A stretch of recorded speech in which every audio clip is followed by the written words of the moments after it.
काही लोक स्वतःला एवढं हुशार समजतात आणि दुसऱ्यांना नीच समजतात, माहिती आहे का? गोष्ट आहे आपल्या आजूबाजूच्यांची. कसं आहे, मुलांमुळे मोठ्या मोठ्यांचे वाद होतात. आता कसं आहे, मुलं भांडणं करतात आणि थोड्या वेळाने एकत्र येतात. त्याच्यामुळे मुलांसाठी मोठ्याने भांडणं करणे योग्य आहे का? तुम्हीच सांगा बरं. फुटकेच नशीब आहेत ना माये.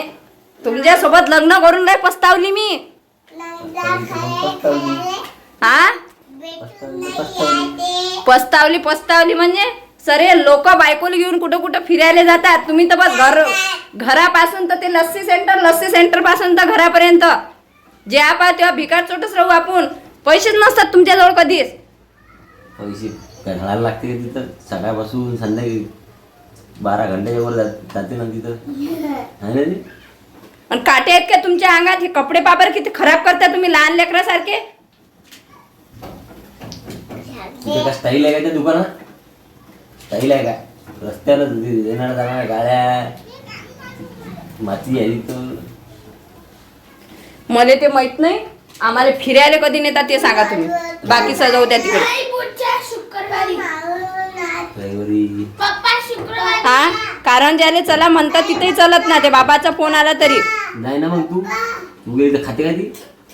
मी काऊन एकटी जाऊ? दुकान बंद करू काय? तुमचे कोण नाही का ते? तुमचे मायबाप नाही आहे का? अहो आता माय बाप आहे तर मग हे दुकान बंद ठेवू का? हा, बंद ठेवा. हा, बंद ठेवा म्हणा. आप्पा आजीला भेटायला चला. तुमच्या आज ते शर्ट फाडून आली मी गुलाबीवाला. असं ट्रकन बोलसान का? काही बोलसान का?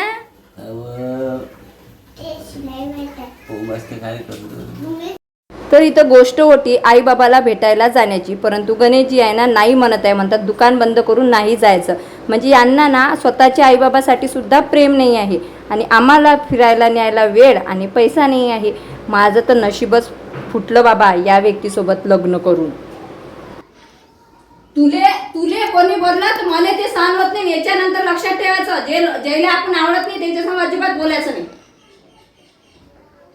आपली इज्जत आपण स्वतः ठेकायचं. लोक झाले पागल. लेकराच्या भांडण मोठेले ओढतात काही. त्याच्यानंच म्हणत असतो ना बाहेर खेळायला जाऊ नको. थांब रे, तुला देतो फटके. तुही कसा दिवसभर बाहेर जाते खेळायला तर जेव्हा तेव्हा. शाळेत काही जा लागत नाही शाळेत. तुला फटके देतो मी आता.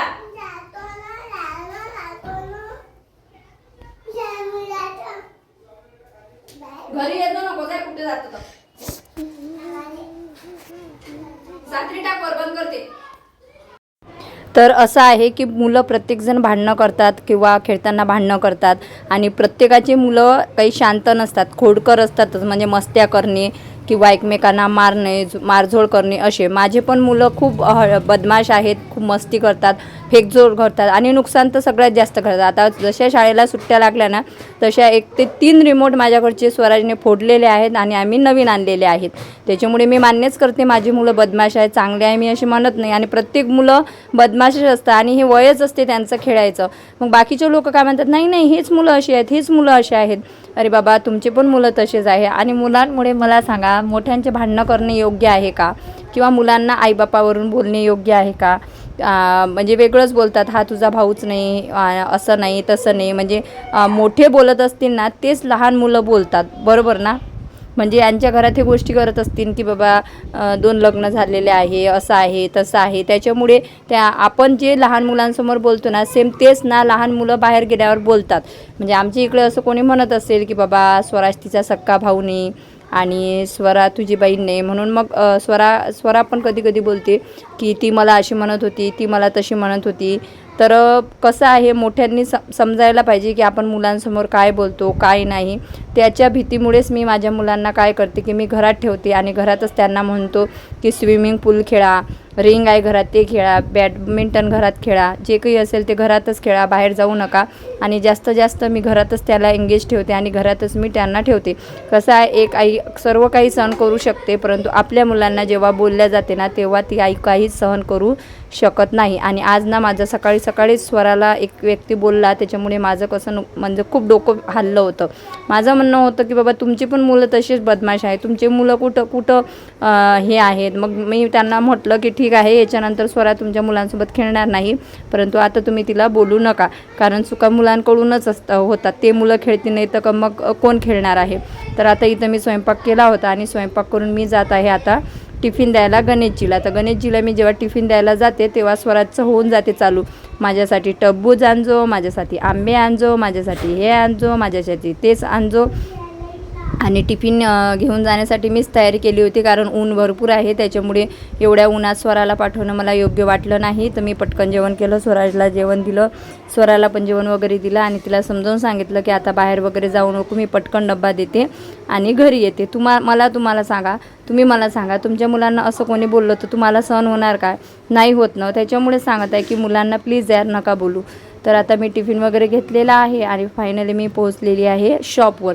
तर शॉपवर गर्दी होती, कारण की हे जे समोर एस टी तुम्ही बघत आहे ना, तर याचं टायर फुटलं, म्हणजे पंक्चर झालं होतं. त्याच्यामुळे जे सवारी होते ते सर्व उतरले होते आणि सवारी उतरल्यानंतर डायरेक्ट गरमीचा मौसम आहे, गरमी भरपूर होत आहे.